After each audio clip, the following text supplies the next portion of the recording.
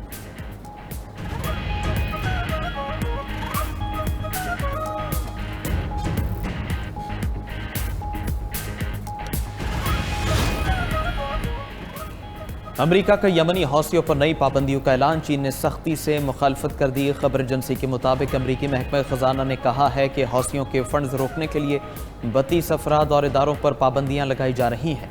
چین نے امریکی اقدام عالمی قوانین کے منافی قرار دے دیا ہے۔